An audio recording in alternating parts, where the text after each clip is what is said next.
Hello friends, आपका स्वागत है मेरे चैनल भक्ति की शक्ति में। आज मैं आपके लिए भाई दूज की कथा लेकर आई हूँ।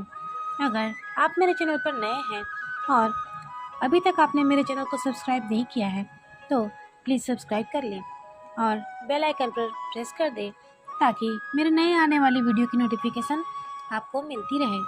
कार्तिक शुक्ल पक्ष की तृतीया को भाइयों के प्रति बहनों का विश्वास का पर्व भाई दूज मनाया जाता है। भाई दूज के दिन बहनें नारियल अपने भाई को देकर टीका करती हैं। टीका करने के बाद बहनें भाई की आरती करती हैं। बदले में भाई अपनी बहनों को उपहार देते हैं। उत्तर भारत में अलग अलग क्षेत्रों में कई अनोखी परंपराएं प्रचलित हैं जिनका निर्वाह करते हुए बहनें अपने भाइयों की लंबी उम्र की कामना करती हैं। एक बूढ़ी माँ थी, उसके 7 बेटे और एक बेटी थी। बेटी की शादी हो चुकी थी। जब भी उस बूढ़ी माँ के बेटे की शादी होती तो फेरों के समय एक नाग आता और उसके बेटे को ढस लेता। बेटे की वही मृत्यु हो जाती और वह विधवा हो जाती। इस तरह उसके 6 बेटों की मृत्यु हो गई। 7वें बेटे की शादी अभी नहीं हुई थी।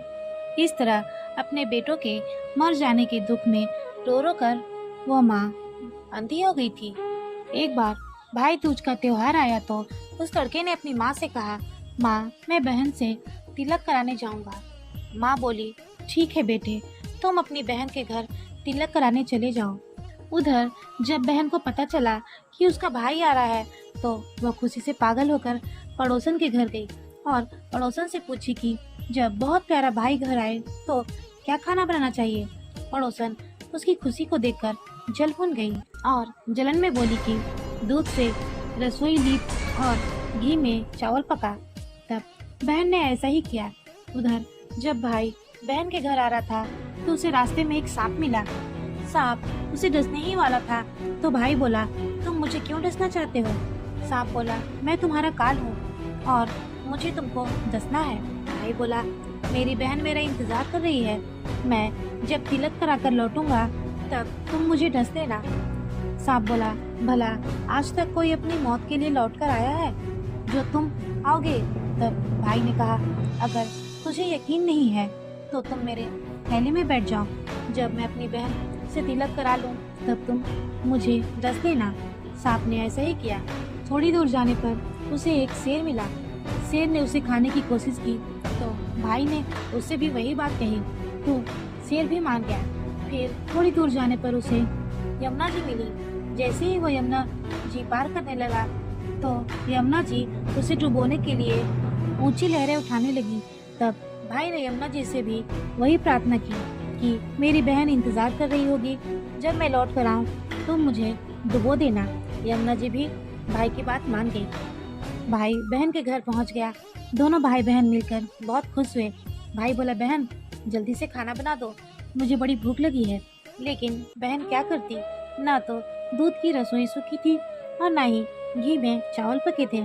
इंतजार करने के बाद भाई ने पूछा, बहन इतनी देर क्यों लग रही है, तुम क्या पका रही हो। तब बहन ने भाई को सब बात बताई। तब भाई बोला, पगली, कहीं घी में चावल पकते हैं या दूध से कोई रसोई लिपता है। गोबर से रसोई लिपो और दूध में चावल पकाओ। तब बहन ने ऐसा ही किया। खाने के बाद भाई को नींद आने लगी। इतने में बहन के बच्चे आ गए। बोले, मामा मामा हमारे लिए क्या लाए हो। तब भाई बोला, मैं तो कुछ भी नहीं लाया। बच्चों ने वह थैला ले लिया जिसमें सांप था। जैसे ही बच्चों ने थैला खोला, इसके अंदर से हीरो का हार निकला। बहन ने कहा, भाई तुमने बताया नहीं कि तुम मेरे लिए हीरो का हार लेकर आए हो। तब भाई बोला, यह हार तुम्हें पसंद है तो तुम ही ले लो, मुझे क्या करना है हार का। अगले दिन भाई बोला, बहन मुझे जाना है, मेरे लिए खाना रख दो। बहन ने उसके लिए लड्डू बनाए और लड्डू बनाकर अपने भाई को दे दी।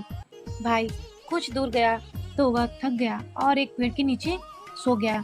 उधर जब बहन के बच्चों को भूख लगी तो उन्होंने अपनी माँ से कहा, माँ खाना दे दो, मुझे भूख लगी है।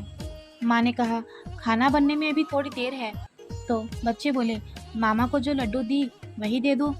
तो माँ बोली, लड्डू तो नहीं है, लड्डू बनाने के लिए बाजरा पीसा था, वही बचा है, चक्की से लेकर खा लो।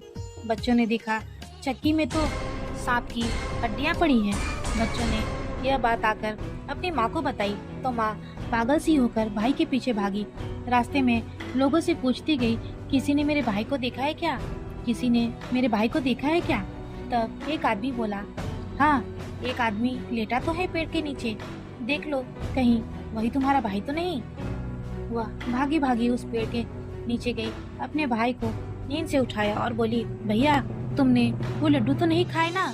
भाई बोला, ये ले तेरे लड्डू, मैंने नहीं खाए, ले दे के लड्डू ही तो दिए थे। उसके भी पीछे भागी भागी आ गई। बहन बोली, नहीं भाई, तुम झूठ बोल रहे हो, तुमने जरूर लड्डू खाए हैं, अब मैं तुम्हारे साथ घर तक चलूंगी। तो भाई बोला, तुमको नहीं मानना है तो चलो। चलते चलते बहन को प्यास लगती है, वह भाई को कहती है कि मुझे पानी पीना है। भाई बोला, अब मैं तेरे लिए पानी कहाँ से लाऊं? देख दूर कहीं चील उड़ रही है, शायद वहाँ तुम्हें पानी मिल जाए।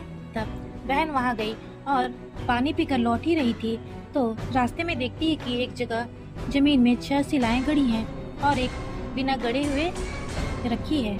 वहीं शिलाओं के पास एक बूढ़ी माँ बैठी है। तब बहन ने उस बूढ़ी माँ से पूछा, माँ जी ये शिलाएं कैसी हैं? तब उस बूढ़ी माँ ने बताया कि एक बुढ़िया है, उसके 7 बेटे थे, 6 बेटे तो शादी के मंडप में ही मर चुके हैं, तो उनकी नाम की ये शिलाएं जमीन में गड़ी है। अभी 7वीं की शादी होनी बाकी है, जब उसकी शादी होगी तो वह मंडप में ही मर जाएगा, तब यह 7वीं शिला भी जमीन में गड़ जाएगी। यह सुनकर बहन समझ गई कि ये शिलाएं किसी और की नहीं बल्कि उसके भाइयों के नाम की है।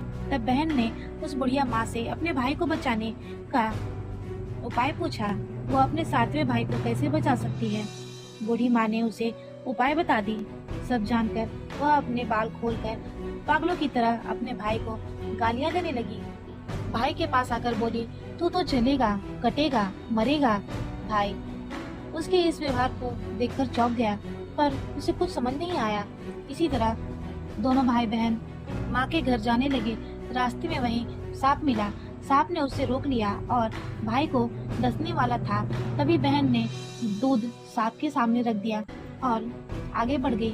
थोड़ी दूर और आगे जाने पर उसे शेर मिला। जैसे ही शेर भाई को खाने लगा तो बहन ने मांस के टुकड़े शेर के सामने फेंक दी, तो शेर मांस के टुकड़े खाने लगा। फिर बहन भाई आगे बढ़े तो रास्ते में यमुना जी मिली। यमुना जी भाई को डुबोने के लिए आगे बढ़ी तो बहन ने उसे ओढ़नी समर्पित कर दी। तब यमुना जी की लहरें शांत हो गईं। इसी तरह दोनों भाई बहन माँ के घर पहुँच गए। थोड़े समय बाद भाई के लिए रिश्ते आने लगे। उसकी शादी तय हो गई। जब भाई को सेहरा पहनाने लगे तो बहन बोली, इसको कौन सेहरा बांधेगा? सेहरा तो मैं पहनूंगी, ये तो जलेगा, मरेगा। सब परेशान होकर सेहरा बहन को दे दिया। बहन ने देखा उसकी कलगी की जगह सांप का बच्चा बैठा था। बहन ने उसे निकाल कर फेंक दिया। फिर जब भाई घोड़ी चढ़ने लगा तब बहन बोलती है, ये घोड़ी पर क्यों चढ़ेगा? घोड़ी पर तो मैं बैठूंगी, ये तो जलेगा, मरेगा, इसकी लाश को चील कौवे खाएंगे। सब लोग बहुत परेशान हुए। सब ने उसे घोड़ी पर चढ़ने दे दिया। जब बारात निकलने वाली थी तब बहन बोली, ये क्यों दरवाजे से निकलेगा? ये तो पीछे के रास्ते से निकलेगा। दरवाजे से तो मैं निकलूंगी। जब वह दरवाजे के नीचे जा रही थी तो दरवाजा अचानक गिरने लगा। बहन ने एक ईंट उठाकर अपनी चुनरी पे रख ली। दरवाजा वहीं का वहीं रुक गया। सब लोगों को बड़ा आश्चर्य हुआ। रास्ते में एक जगह बारात रुकी तो भाई को पीपल के पेड़ के नीचे खड़ा कर दिया। बहन बोली, ये क्यों छांव में खड़ा होगा? ये तो धूप में खड़ा होगा, छांव में तो मैं खड़ी होंगी।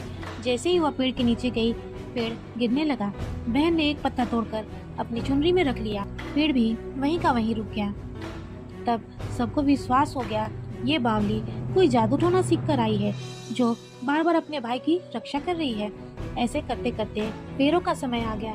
जब दुल्हन आई तो बहन ने दुल्हन के कान में कहा, अब तक तो मैंने तेरे पति को बचा लिया, अब तो ही अपने पति और अपने मरे हुए जीजू को बचा सकती है। फेरों के समय एक नाग आया। वह नाग जैसे ही दूल्हे को डसने वाला था तब दुल्हन ने नाग को लोटे में भरकर ऊपर से एक पत्थर से बंद कर दी।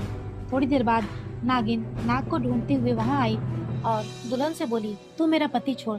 दुल्हन ने कहा, पहले तू मेरा पति छोड़। नागिन बोली, ठीक है, मैंने तेरा पति छोड़ा, दुल्हन बोली, ऐसे नहीं, पहले 3 बार बोल।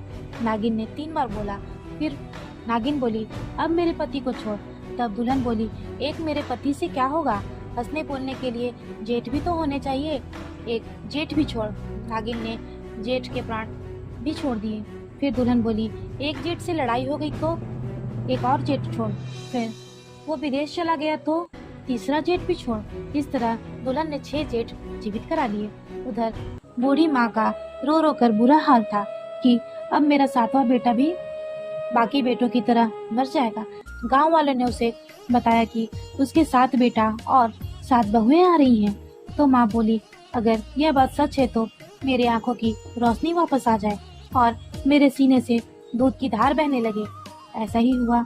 अपने सारे बहू बेटों को देखकर वह बहुत खुश हुई और बोली, यह सब तो मेरी बावली का किया है, कहाँ है मेरी बेटी। सब बहन को ढूंढने लगे। सबने देखा कि वह एक भूसे की कोठरी में सो रही है। जब उसे पता चला कि उसका भाई सही सलामत है तो वह अपने घर की ओर चल दी। उसके पीछे पीछे सारी लक्ष्मी भी जाने लगी। तब बूढ़ी माँ ने कहा, बेटी पीछे मुड़कर तो देख, तो सारी लक्ष्मी ले जाएगी तो तेरे भाई भाभी क्या खाएंगे। तब बहन ने पीछे मुड़कर देखा। तब बहन बोली, जो माँ ने अपने हाथों से दिया है वह मेरे साथ चल, बाद बाकी का भाई भाभी के पास रह जा। इस तरह एक बहन ने अपने भाई की रक्षा की। अगर आपको मेरी यह कहानी पसंद आई हो तो मेरे वीडियो को लाइक करें और ज़्यादा से ज़्यादा शेयर करें। धन्यवाद।